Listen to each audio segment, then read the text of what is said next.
Au large, un navire à la silhouette futuriste. Un bâtiment de commandement high-tech, à la fois porte-hélicoptère géant et navire amphibie. Cette silhouette massive impressionne souvent. Il est énorme. Ce navire, le deuxième bâtiment le plus grand derrière le porte-avions Charles de Gaulle, a gagné ses galons lors d'opérations militaires les plus complexes et les plus dangereuses de ces dernières années. Sa force, une incroyable polyvalence qui lui permet de remplir un large spectre de missions. C'est vraiment un couteau suisse pour la marine française, un moyen très polyvalent. Nous allons découvrir ce qui se cache derrière ce porte-hélicoptère, capable de s'approcher tout près d'une zone hostile et de mener des opérations amphibies avec une efficacité redoutable. Et comment le navire se transforme en port de pleine mer pour accueillir les plus grosses barges de débarquement.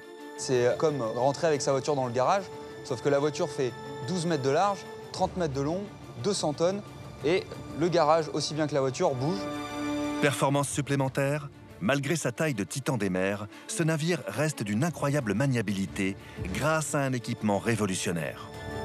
Le BPC est le premier et le seul bâtiment de la Marine nationale équipé de pods. Ce géant abrite un bateau amphibie unique au monde. Mais aussi un hôpital ultramoderne, taillé pour une ville de 30 000 habitants. La surface de cet hôpital est vraiment exceptionnelle et unique sur les bâtiments de la Marine française. Nous découvrirons comment la technologie permet aux hélicoptères d'atterrir sans aucune visibilité. C'est un navire exceptionnel, un concentré de technologie. Nous irons sous la surface pour découvrir une arme secrète qui facilite la phase la plus dangereuse pour un hélicoptère, l'appontage. Découverte ultime, le lieu le plus protégé et le plus sécurisé, là où seules entrent les personnes accréditées secret défense. Nous avons été exceptionnellement autorisés à embarquer sur ce navire de tous les records, le Tonnerre, capable de mener toutes les opérations militaires de la guerre moderne. Bienvenue à bord d'un bâtiment de guerre hors norme.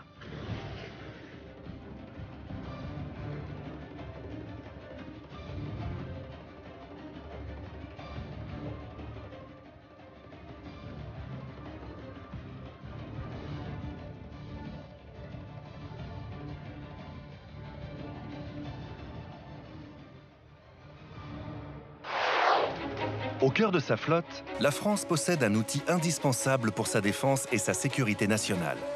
C'est le BPC, pour bâtiment de projection et de commandement. Liban, Libye ou mer de Chine, ce navire remarquable est sur tous les théâtres d'opération. Ce porte-hélicoptère géant est aussi un navire d'assaut amphibie aux capacités uniques au monde. La France possède 3 BPC, le Mistral, le Tonnerre et le Dixmude. Le premier a été mis en service en 2006. Après le Mistral, premier de sa génération, ont suivi le Tonnerre en 2007 et le Dixmude en 2012. La France a remplacé ses transporteurs de chaland et de débarquement vieillissants par ses bijoux de technologie. Ils sont 2 fois plus gros que leurs prédécesseurs. Ils sont taillés pour la guerre moderne. Aujourd'hui, débarquer des troupes sur un théâtre d'opération nécessite des moyens maritimes et un soutien héliporté conséquent. Ces 3 navires d'assaut amphibies remplissent parfaitement cette mission. Ils possèdent une capacité d'emport encore jamais atteinte. Nous avons embarqué sur le Tonnerre pour comprendre les formidables capacités de ce colosse d'acier. Sa silhouette singulière le rend immédiatement reconnaissable. C'est une sorte de gros rectangle sur l'eau, un gros pavé qui avance sur l'eau. Le BPC, c'est un navire aux dimensions exceptionnelles. Il impressionne effectivement par ses mensurations hors normes. De bâbord à tribord, il mesure 32 mètres de large et avec ses 200 mètres de long, il est grand comme 2 terrains de football. Ce champion combat assurément dans la catégorie poids lourd. Sur la balance, il affiche 22 000 tonnes, un titan des mers. Le BPC se classe juste derrière le porte-étendard de la marine française, le Charles de Gaulle. Et donc on a le porte-avions à 40 000 tonnes, le BPC est à 22 000 et les bateaux en dessous sont généralement pas au-delà de 10 000 tonnes. Ce géant d'acier domine aussi l'horizon. Il culmine à plus de 64 mètres au-dessus de la mer, soit un immeuble de 14 étages. Sous l'eau, sa coque s'enfonce à plus de 6 mètres de profondeur. Le Tonnerre dépasse l'Arc de Triomphe et il est 2 fois plus gros que son prédécesseur. Cette silhouette massive montre beaucoup de capacités militaires et qui impressionne souvent. Le navire a le physique de l'emploi. La silhouette, elle est expliquée par les fonctions de ce bateau. Le pont est tout plat pour pouvoir accueillir un maximum d'hélicoptères. Il est énorme pour pouvoir accueillir des bateaux à l'intérieur, les engins amphibies.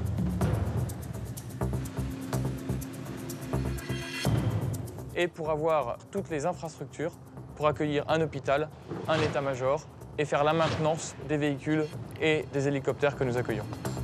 Il est un des seuls navires au monde à accomplir autant de missions. C'est un outil qui est exceptionnel car il est polyvalent.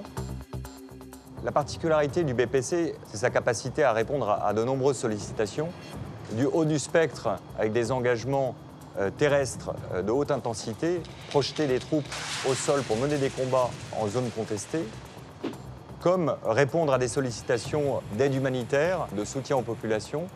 Le BPC est capable de mener toutes ces missions sur toute la largeur du spectre d'engagement militaire. Les Français découvrent le BPC Tonnerre en septembre 2017. Après le passage de l'ouragan Irma, l'île de Saint-Martin est entièrement dévastée. La France mobilise sa carte maîtresse, ce navire extraordinaire, seul capable d'être à la hauteur du drame. Le Tonnerre réussit l'exploit de projeter dans un temps record et à plus de 6000 km de la métropole, son hôpital de bord, plus de 500 hommes, 1200 tonnes de fret et une centaine de véhicules.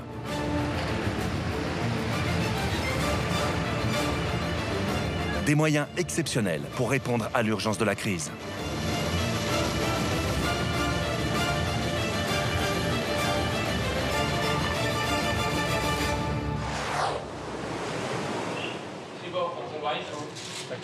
Mais le BPC n'est pas qu'un navire humanitaire. Il est taillé avant tout pour la guerre, avec comme priorité les opérations amphibies. Un concept qui naît au moment du débarquement en Normandie durant la Seconde Guerre mondiale. 6 juin 1944, 42 000 péniches débarquent 156 000 hommes sur les plages normandes pour se lancer à l'assaut des défenses allemandes. L'amphibie, c'est ce qu'on a dans le jour le plus long. C'est des chalands qui arrivent, qui débarquent sur la plage et des troupes qui s'en vont, des véhicules qui s'en vont sur la plage et qui ensuite vont faire leur tâche qui est plus dévolue à l'armée de terre sur la terre ferme. Aujourd'hui, les marines capables de mettre en œuvre des forces amphibies font partie d'un club assez restreint. On y trouve nos principaux alliés, la marine américaine avec les US Marines et la marine britannique avec les Royal Marines. Il faut ajouter la Russie et la Chine dans ce club. En tout, seulement 5 nations sont capables de projeter une force d'intervention par voie maritime. L'amphibie est sans aucun doute l'opération militaire la plus complexe qu'une armée ait à maîtriser.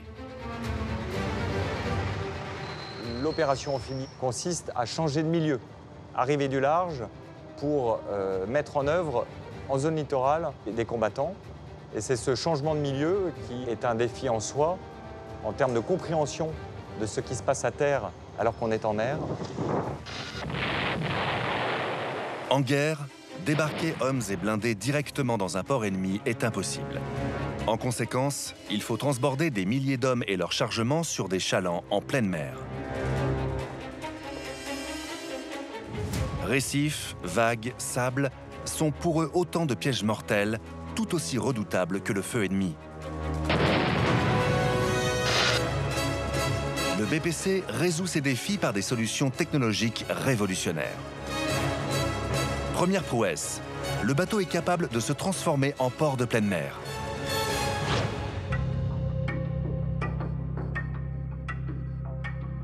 L'arrière du Tonnerre est occupé par un immense entrepôt appelé radier. Le radier, en fait, c'est une sorte de grand hangar de 15 mètres par 60 mètres environ, donc c'est-à-dire la taille d'une piscine olympique, voire un peu plus. C'est ce radier qui se métamorphose à volonté en port intérieur. Il peut accueillir jusqu'à 4 chalands de débarquement. Autre avantage, à bord du BPC Tonnerre, on charge hommes et blindés à l'abri de la coque, aussi simplement qu'à terre. Lorsque le BPC est en transit, le radier est à sec. C'est un grand hangar sec dans lequel l'ensemble de la batellerie est posé. La batellerie est vraiment posée au sol, on dit qu'elle est échouée. Pour sa transformation en port intérieur, le Tonnerre est doté du même système que sur les sous-marins. Il possède 2 grosses soutes appelées ballastes, situées à l'avant et à l'arrière du navire. Ces ballastes, d'une capacité totale de 10 000 m3, sont remplis sur mesure pour alourdir le bateau. Il peut s'enfoncer sur toute sa longueur jusqu'à 2 mètres dans l'eau.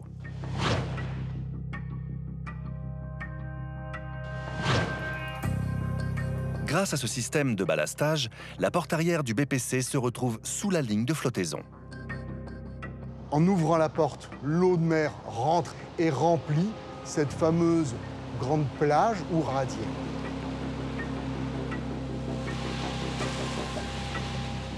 Une manœuvre très délicate.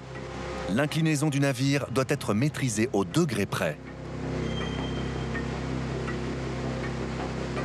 Cette opération est réalisée en un temps record. 30 minutes suffisent pour mettre à l'eau toute la batellerie.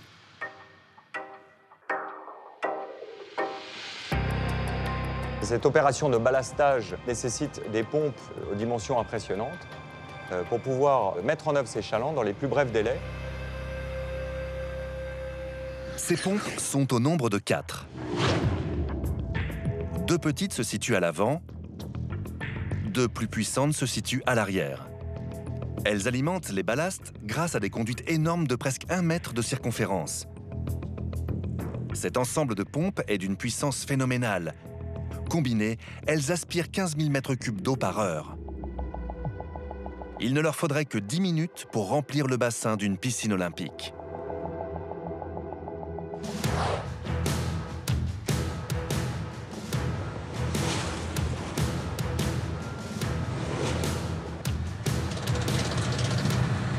L'immense radier du navire peut accueillir 2 types de bateaux amphibies.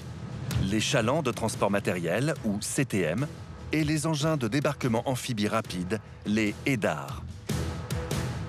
Le CTM est robuste et tout-terrain, mais il souffre d'un inconvénient majeur, un rayon d'action très faible qui oblige le Tonnerre à s'approcher tout près des côtes et ainsi à s'exposer aux tirs ennemis. Son rayon d'action limité est dû à son manque de vitesse. Son fond plat, qui lui permet de s'approcher au plus près de la plage, est très peu hydrodynamique. La marine a dû chercher une solution. Un bateau amphibie capable à la fois d'aller vite, loin et longtemps, tout en gardant la capacité de se poser sur la plage. Alors avec le BPC, on a l'EDAR, l'engin de débarquement amphibie rapide, qui est un catamaran qui lui a une capacité transhorizon. On peut le mettre à l'eau au-delà de l'horizon et avec sa vitesse, il permet d'envoyer des troupes et des véhicules rapidement à une longue distance. Et c'est ce qu'on a largement gagné depuis le débarquement et puis depuis ces dernières années. Mis en service en 2011, l'EDAR est l'extension indissociable des navires d'assaut amphibies. La Marine nationale dispose de 4 EDAR. Leurs performances les rendent indispensables aux opérations de débarquement. En effet, ils vont 4 fois plus vite que le chaland. L'EDAR, c'est un engin 30 mètres de long, 12 mètres de large, 200 tonnes et 4 moteurs qui alimentent des hydrojets, les mêmes que sur un scooter des mers, mais beaucoup plus gros puisqu'on a un total de puissance de plus de 7000 chevaux.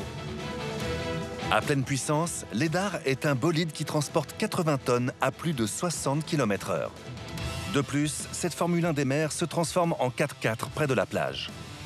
La principale innovation de l'EDAR, c'est qu'au milieu, il y a une plateforme qui, elle, peut bouger et qui permet d'avoir 2 positions principales. Une première en catamaran, donc les 2 coques sont dans l'eau et on peut aller vite et longtemps. Et une autre position avec la plateforme qui est basse, nous sommes donc là en chaland, et qui permet d'aller au plus près des plages puisqu'on a très peu de coques finalement qui est dans l'eau. Pour passer en mode chaland, l'EDAR abaisse sa plateforme centrale de 4 mètres. Il diminue ainsi son tirant d'eau, c'est-à-dire la partie immergée de sa coque qui passe de 2,40 m à seulement 80 cm. Il est le seul au monde capable d'une telle métamorphose. Et ses qualités ne s'arrêtent pas là. Il est aussi extrêmement maniable. C'est particulièrement appréciable quand il doit rentrer dans le ventre du Tonnerre. Avec ses dimensions imposantes, l'opération est périlleuse. Alors rentrer avec les dards dans le radier, c'est comme rentrer avec sa voiture dans le garage, sauf que la voiture fait 12 mètres de large, 30 mètres de long, 200 tonnes, et le garage, aussi bien que la voiture, bouge puisqu'ils sont soumis aux éléments météo. Affirmatif. Donc juste avant la phase d'enradiage, le pilote est tout seul dans sa cabine. Il a devant lui un mur, le BPC, de 30 mètres de haut, et il doit arriver dedans calmement, mais assez rapidement pour pas trop subir les éléments. On a l'impression dans la cabine d'être dans un appareil de Star Wars, puisque c'est un engin qui est extrêmement réactif, extrêmement manœuvrant. Cette réactivité est indispensable car entre les dards et les parois du radier, il n'y a que 50 cm de chaque côté. La moindre erreur pourrait avoir des conséquences dramatiques. La phase la plus critique, c'est quand l'avant de l'édard a commencé à rentrer, puisqu'à ce moment-là, s'il y a un mouvement du BPC ou de l'édard qui n'est pas synchronisé, eh bien simplement l'édard va venir s'écraser contre le BPC et risque d'endommager fortement la coque. Le pilote peut s'appuyer à la fois sur l'aide de son équipage, qui le guide, qui vont lui donner les distances en latéral. Il va également s'aider des personnels qui sont dans le radier, qui vont également lui donner des indications. Et enfin, il se fie à son propre sens du pilotage et à des repères qu'il peut avoir dans le radier.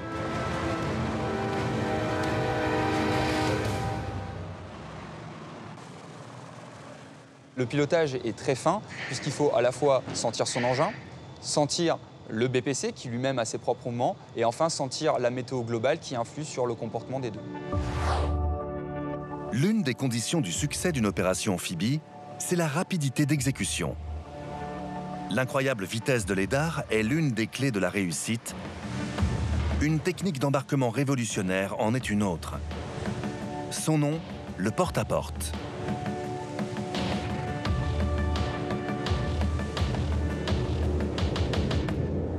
La porte à l'arrière qui sera ouverte et la porte des différentes embarcations vient se poser dessus et on débarque les véhicules, le personnel, les troupes par cette porte. Pour cette opération, le BPC utilise uniquement ses ballasts arrière, ce qui a pour effet d'enfoncer seulement la poupe du navire. Le radier se retrouve alors exactement au même niveau que la mer.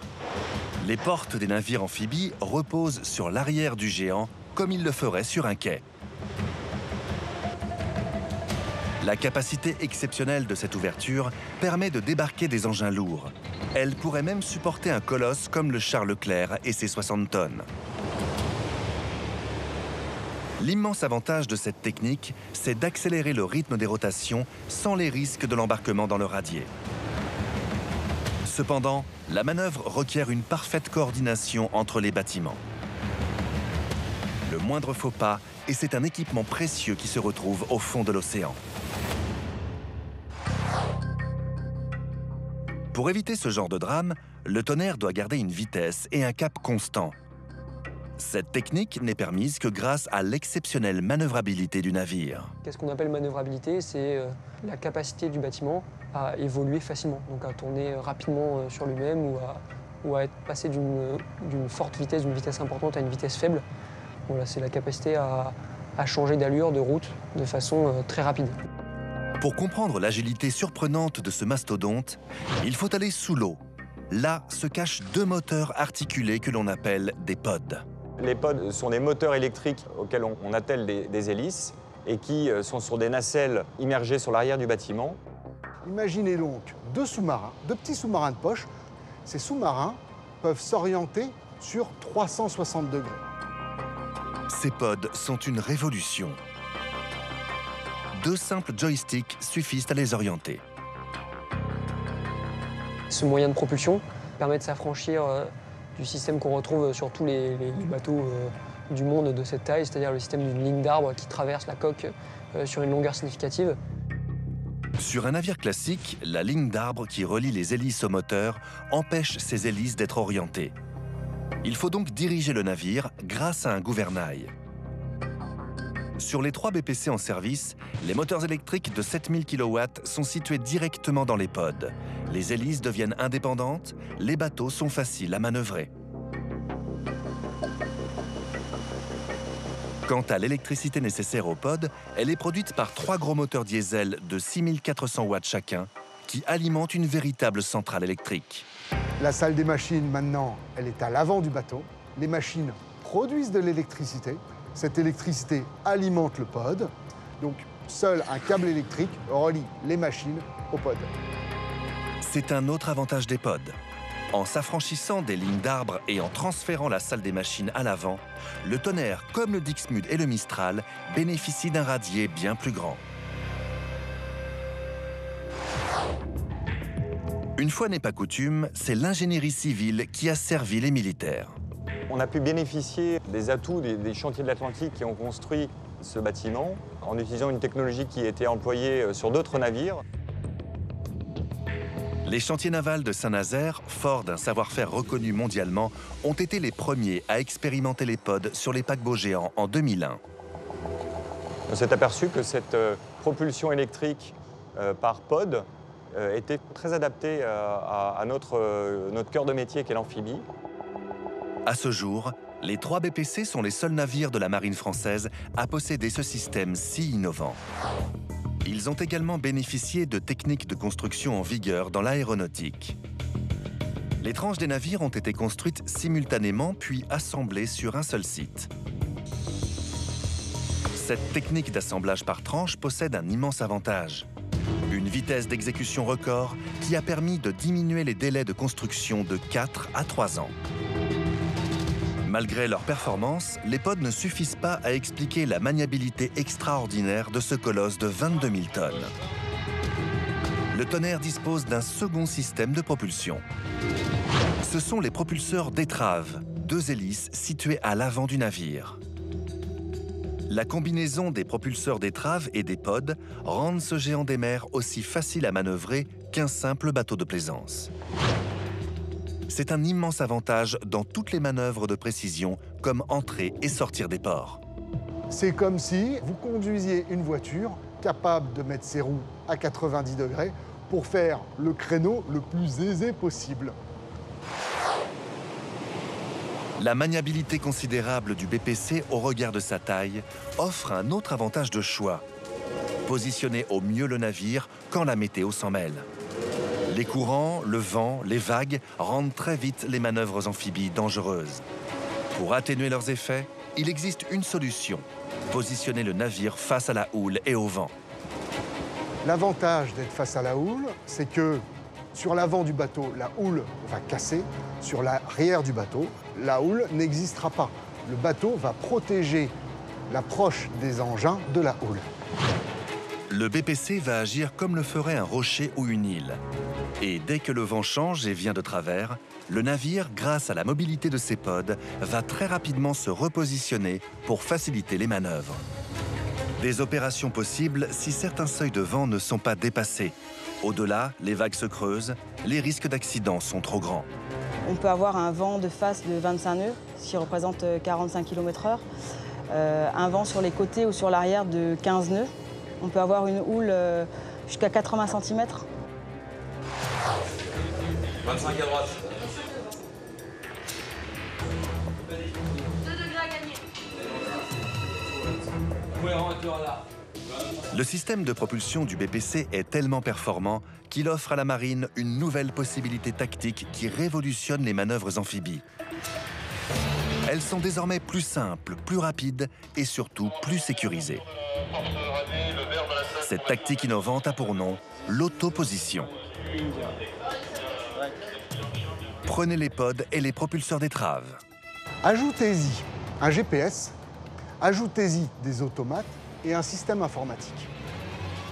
L'ensemble de ces éléments nous permettent de dire au BPC, dorénavant, tu prendras ce point comme référence et tu t'y tiendras.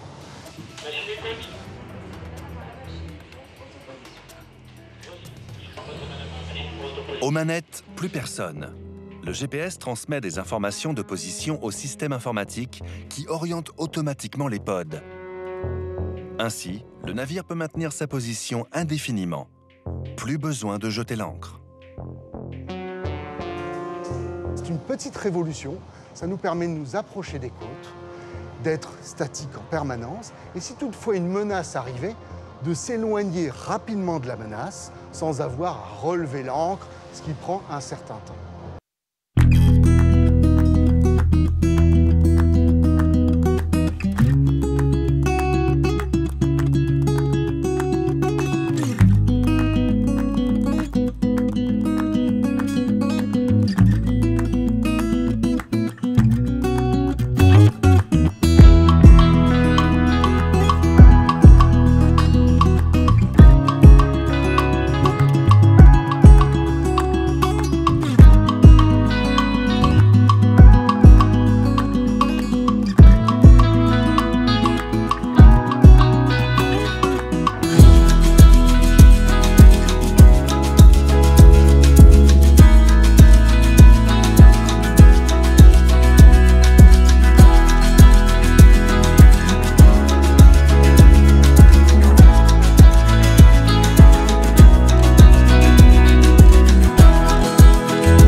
Le BPC peut héberger jusqu'à 900 militaires.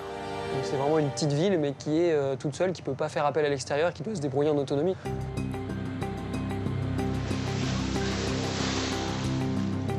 Une autonomie indispensable pour projeter une force au plus près d'une zone de conflit. Le Tonnerre peut parcourir 18 000 km et rester 45 jours en mer.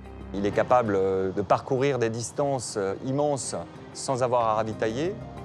Et il est capable de soutenir les forces qu'il embarque pour leur permettre, elles aussi, de tenir dans le temps. Dès la conception, ce bâtiment de guerre a été pensé selon les standards en vigueur sur les paquebots de croisière. Avec une zone de vie de 9000 m², le navire prend soin de ses hommes.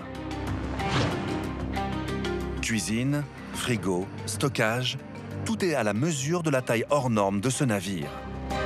La zone de vie est tout confort. Seule exception, quand le navire est au maximum de ses capacités d'emport, les hangars se transforment alors en campement.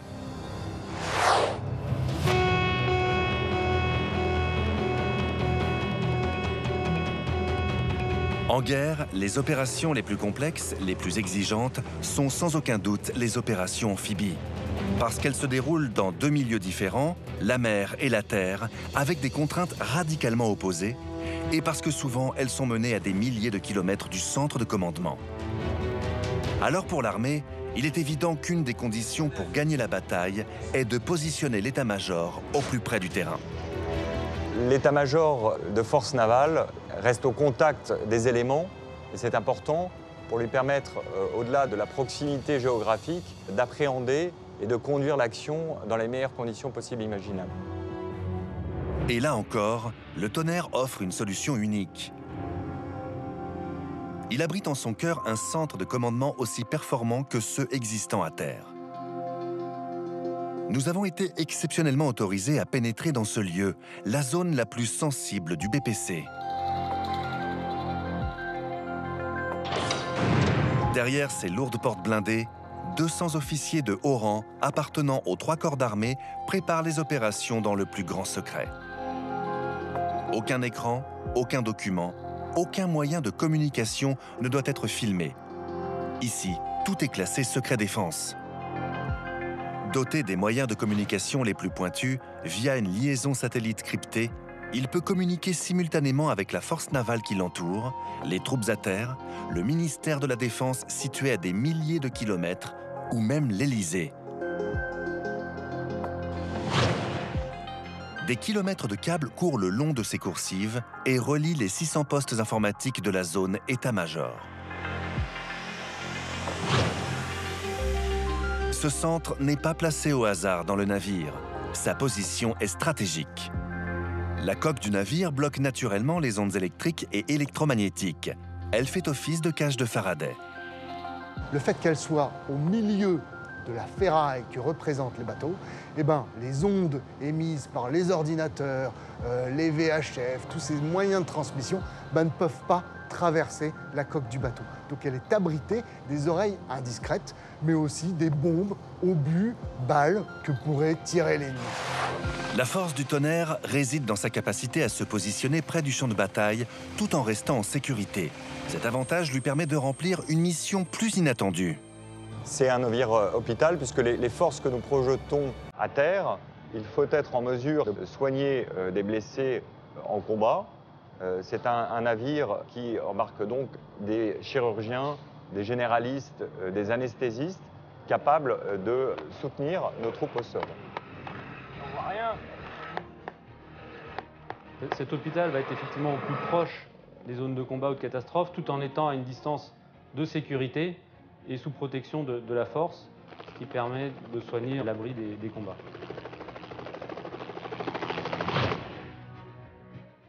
L'hôpital se situe au niveau 5, juste en dessous du pont d'envol.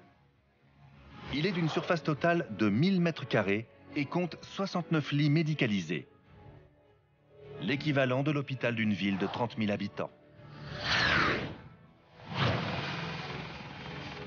L'évacuation des patients sur le terrain se fait le plus souvent par hélicoptère, qui vont arriver au pont d'envol du BPC, où une équipe médicale va les attendre pour les prendre en charge. Un ascenseur relie le pont directement à l'hôpital et facilite la prise en charge rapide des blessés. Vous allez avoir une première salle de déchocage qui correspondra aux urgences de votre hôpital, où on va trier les patients en fonction de la gravité de leurs blessures, pour les amener ensuite soit vers les blocs opératoires, soit la salle de radio. L'évacuation de l'hôpital du BPC n'est pas de conserver ces patients. On va faire la chirurgie vitale et une fois qu'ils seront en condition d'être évacués sur une structure plus importante, on va évacuer ces gens pour garder de la capacité à accueillir de nouveaux blessés. Avec 2 blocs opératoires, une salle réservée aux grands brûlés, ce navire hôpital présente les mêmes exigences, les mêmes normes, le même matériel qu'un grand hôpital à terre. Une véritable performance. Il faut bien voir que la capacité exceptionnelle des BPC ne se retrouve pas ailleurs dans la marine, si ce n'est sur le Charles de Gaulle, qui a en gros les mêmes capacités pour soutenir son personnel et son détachement, mais dans une surface beaucoup moins importante. La surface de cet hôpital est vraiment exceptionnelle et unique sur les bâtiments de la marine française.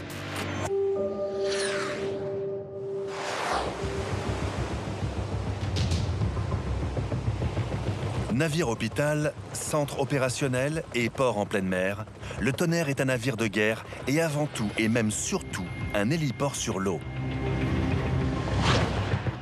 Il possède un pont d'envol d'une surface totale de 5200 m².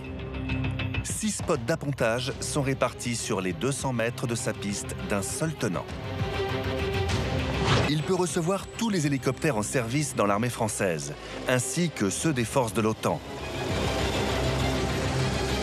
Son spot 1, situé à l'avant du navire, a été renforcé jusqu'à supporter 27 tonnes pour recevoir les hélicoptères les plus lourds du monde et même l'avion hybride, le MV-22 Osprey. À ce jour, c'est le plus grand porte-hélicoptère jamais conçu pour la marine française. Sa taille témoigne de l'importance qu'ont pris les opérations aéroportées dans la guerre amphibie. L'aéronaval a énormément progressé depuis la Seconde Guerre mondiale. Les porte-avions n'ont plus rien à voir avec ceux qui sortaient à ce moment-là. Et effectivement, le porte-hélicoptère a pris toute sa dimension de soutien direct des troupes de façon très finement coordonnée. Le BPC est capable de projeter des forces armées par hélicoptère pour mener des actions d'aérocombat au-dessus de la terre. Il est capable de projeter des forces à terre pour mener des opérations de combat au sol avec les troupes embarquées.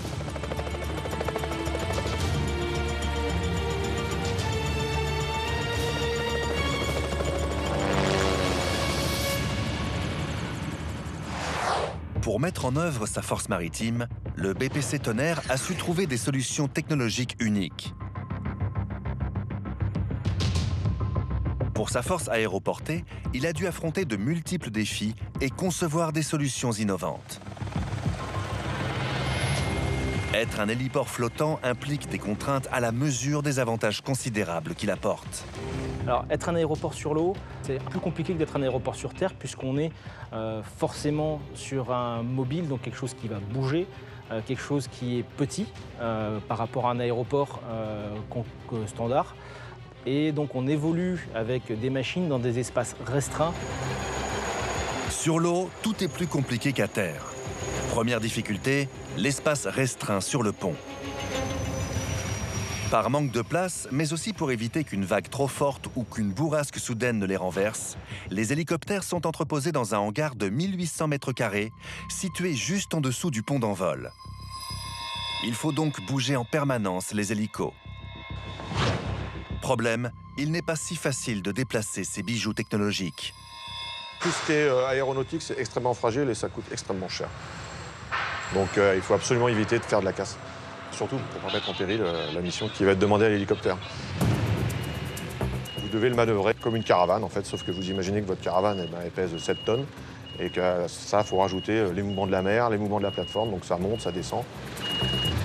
Les manœuvriers ne quittent jamais la bête des yeux. Et tous obéissent au doigt et à l'œil de l'un d'entre eux que l'on surnomme le chien jaune.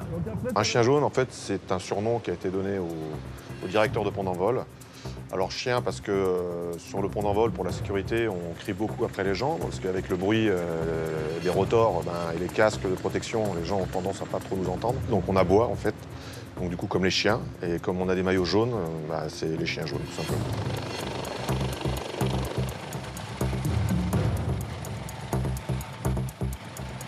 Le Tonnerre peut accueillir dans son hangar un maximum de 16 hélicoptères. Leur nombre dépend bien sûr de leur taille. Car entre la petite Gazelle et le Puma, leur dimension varie du simple au double. On a un hangar qui fait 1800 mètres carrés, ce qui est très grand, mais en fait non, qui est tout petit. Puisque dès que vous mettez 6, 7, 8 machines à l'intérieur, c'est un Tetris qu'il faut savoir aménager pour à la fois pouvoir bouger les hélicoptères, à la fois garder de l'espace pour que les équipes de sécurité, en cas de sinistre, puissent circuler, pour pouvoir ménager éventuellement un espace de maintenance pour dépanner un hélicoptère qui est en panne. Et il faut penser aussi que quand on a fini la journée, le lendemain on repart. Donc ça veut dire qu'il va falloir faire ce Tetris intelligemment pour pouvoir se faciliter le travail de la remontée des machines sur le pont d'envol pour les vols d'après. Sur un bâtiment de guerre, chaque minute compte. Alors, pour que les hélicos gagnent au plus vite le pont d'envol, le Tonnerre est doté d'un équipement hors norme. Pas une, mais 2 plateformes élévatrices sont en action. Avec une poussée maximale de 13 tonnes chacune, elles sont capables de mettre en œuvre tous les types d'hélicoptères en service dans l'armée française. La plateforme la plus petite se situe sur le côté gauche du bâtiment. Ses dimensions, 18 mètres sur 6,50 mètres de large. La plus grande se trouve à l'arrière. Sa taille, 15 mètres par 15, lui permet de monter un hélicoptère avec ses pales ouvertes. Un gain de temps essentiel quand on l'attend en opération. Mais c'est une manœuvre de haute précision. Car il n'y a que 20 cm seulement entre le montant des portes et les pales si fragiles. Nous, l'hélicoptère, il n'est pas carré. Vous avez le rotor. Et le rotor, il oscille plus ou moins selon les mouvements et avec le vent.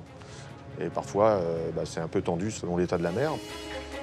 Il faut faire attention, être aux aguets, imaginer le pire pour pas que ça arrive, quoi. Faut pas s'habituer, en fait.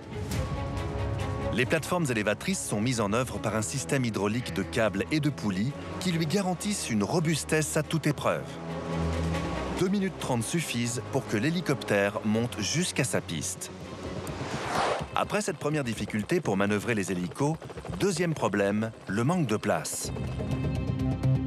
Si le pont d'envol ressemble à n'importe quel héliport à terre, avec sa piste et sa tour de contrôle, ne vous y trompez pas. Cet héliport flottant est bien plus petit. Et qui dit moins de place, dit plus de risques. On peut avoir un hélico juste devant, un autre juste derrière, du personnel et du matériel sur le pont. Il suffit d'une intervention technique sur un aéronef pour que le pont soit vite embouteillé. Et avec plusieurs appareils, les risques d'accident sont au maximum.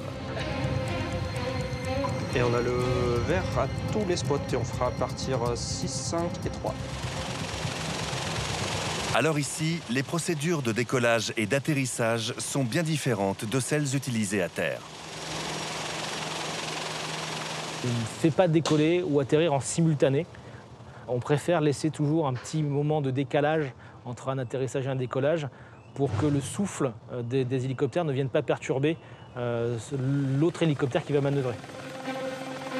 Dès que l'hélicoptère a pris suffisamment d'altitude, il translate du pont vers la mer.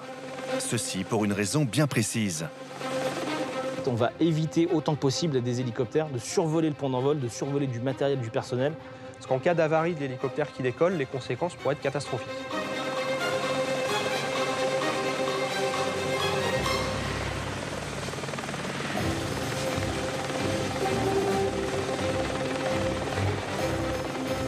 Sur ce type de bâtiment, il y a une procédure pour tout. En cas d'avarie moteur ou de dommages graves causés par les tirs ennemis, l'hélico est dirigé sur le spot 6, situé à l'arrière du navire. Donc c'est un spot qui est facile entre guillemets d'accès puisqu'en fait il va pouvoir approcher dans l'axe du bâtiment, se poser tout droit dans un espace qui est dégagé. Ça permet aussi, si jamais on doit arriver à la situation extrême du crash, de préserver au maximum le BPC en lui-même puisqu'on va essayer de localiser le sinistre le plus en arrière possible du bateau pour sanctuariser ce qui se passe à l'avant. Piloter et surtout atterrir en mer, c'est plus compliqué qu'à terre. En plein jour et surtout de nuit, le ciel et la mer se confondent, ce qui complique l'appréhension du relief. On est très haut sur l'eau, on se pose sur un sol qui n'est pas au niveau du sol environnant et on n'a pas d'arbres autour de nous, pas de bâtiments qui nous servent de repère pour descendre. Donc on arrive, on se pose sur un pont qu'au final on voit assez peu. L'habitacle de l'hélico aggrave la situation pour le pilote. Plus on s'approche, plus ce qu'on voit va être masqué par l'hélico en lui-même. Un hélico, comme une voiture, il y a une planche de bord avec des instruments devant nous. Ça prend de la place et ça masque ce qui est près de nous.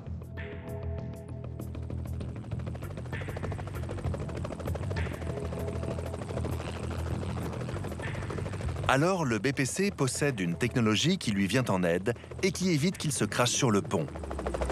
C'est l'IPD pour indicateur de pente de descente. C'est une boîte qui ressemble à R2D2, avec dans le cylindre un système de lampes et de miroirs. Et le dôme supérieur, c'est un dôme en verre. Et via ce dôme est projeté un faisceau qui fonctionne comme des feux tricolores. Ce faisceau de guidage est composé de 3 couleurs, orange, vert et rouge. Si le pilote est trop haut, il va voir un faisceau orange, ce qui lui indique qu'il ne descend pas assez vite. En revanche, si le faisceau est rouge, le pilote doit corriger sa descente pour éviter de percuter le pont. Il faut voir le vert pour avoir la bonne pente de descente. Ce faisceau lumineux est stabilisé pour que justement, même si le bateau bouge, ce faisceau-là reste stable dans la descente de l'hélicoptère. Ainsi, malgré les mouvements du bateau, le faisceau indique toujours une pente de 4 degrés. Arrivé près du pont, c'est au tour du chien jaune de prendre le relais des lumières de l'IPD. L'atterrissage se complique vite si les conditions météo sont mauvaises. En mer, le vent est beaucoup plus fort qu'à terre. C'est un vrai danger pour les manœuvres aériennes. Le risque d'une perte de contrôle est toujours présent. En mer, on a effectivement beaucoup moins de phénomènes de ralentissement du vent du fait de la végétation, du relief, parce que la mer est globalement plate.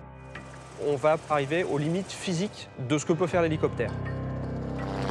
Et pour une fois, le physique du tonnerre n'est pas un avantage. Il a des flancs qui sont très hauts et verticaux. Du coup, quand on a le vent qui vient de travers, le vent vient buter comme sur le mur d'une maison et passe au-dessus du bateau et engendre beaucoup de turbulences. Le porte-hélicoptère va tout faire pour régler ce problème. La solution, une manœuvre rapide pour prendre le vent de face. Pod et propulseurs d'étrave, si utiles lors des manœuvres amphibies, sont là aussi. Un atout majeur lors des opérations aériennes.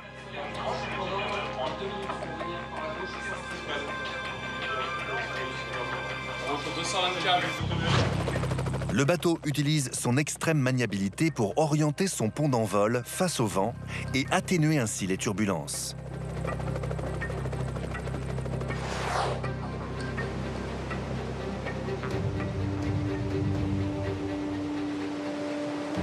Contrairement à terre, le sol d'un port-hélicoptère en pleine mer bouge.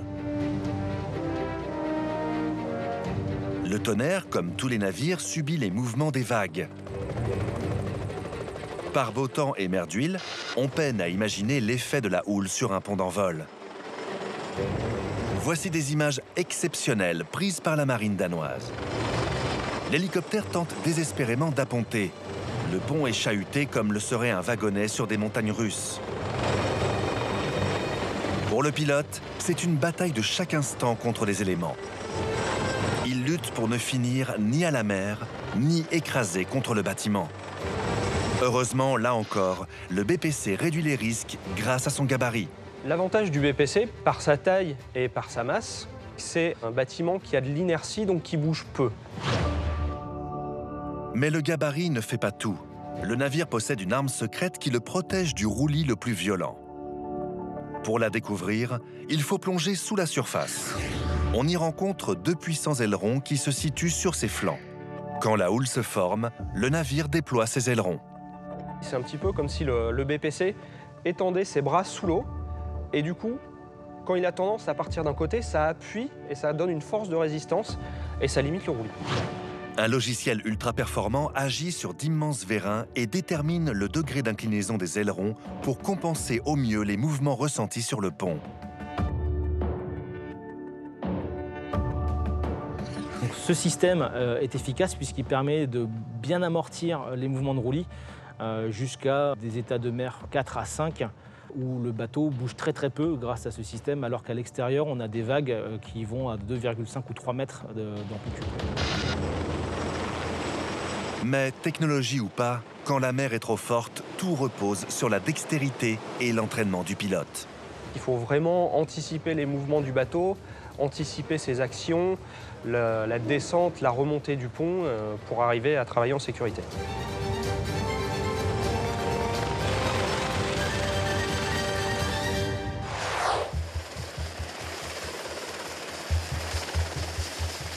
Dernière difficulté pour mettre en œuvre en toute sécurité sa force aérienne, le Tonnerre doit être capable de ramener à bon port ses hélicos.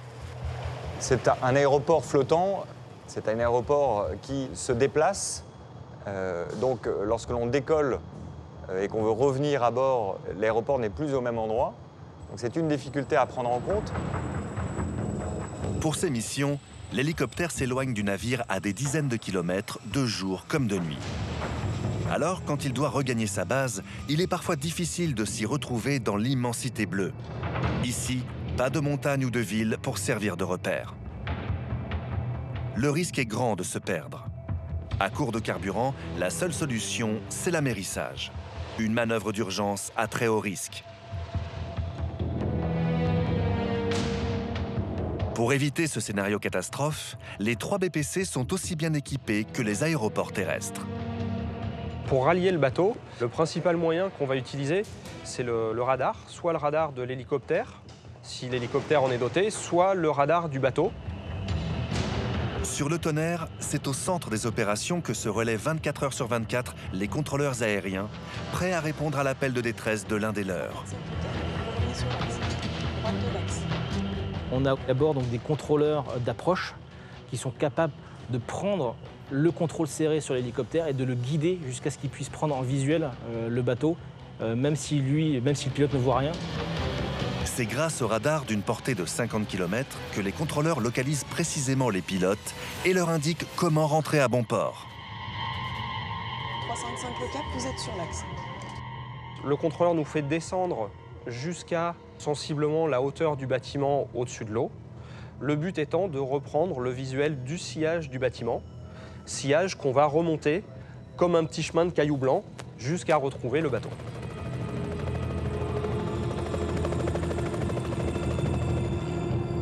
Le pont est éclairé comme à terre.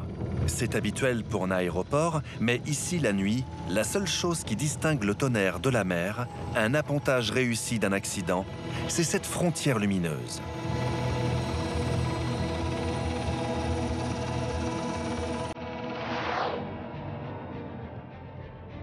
Le Tonnerre, en service actif depuis 2007, est un navire qui impressionne par son incroyable polyvalence. Sa taille imposante lui permet de remplir un large spectre militaire. Transformation en port de pleine mer, capable de rester en autoposition. Transport des troupes et du matériel grâce à un navire amphibie unique au monde, mi-catamaran, mi-chaland. Porte-hélicoptère géant et d'une stabilité inégalée, capable d'assurer des missions de jour comme de nuit. Hôpital ultramoderne, le plus grand de la marine. Centre opérationnel d'état-major complet à la pointe des communications. Sa polyvalence si précieuse en temps de guerre est aussi un atout inestimable en temps de paix, comme l'a démontré brillamment ce navire après l'ouragan Irma qui a frappé les Antilles en septembre 2017.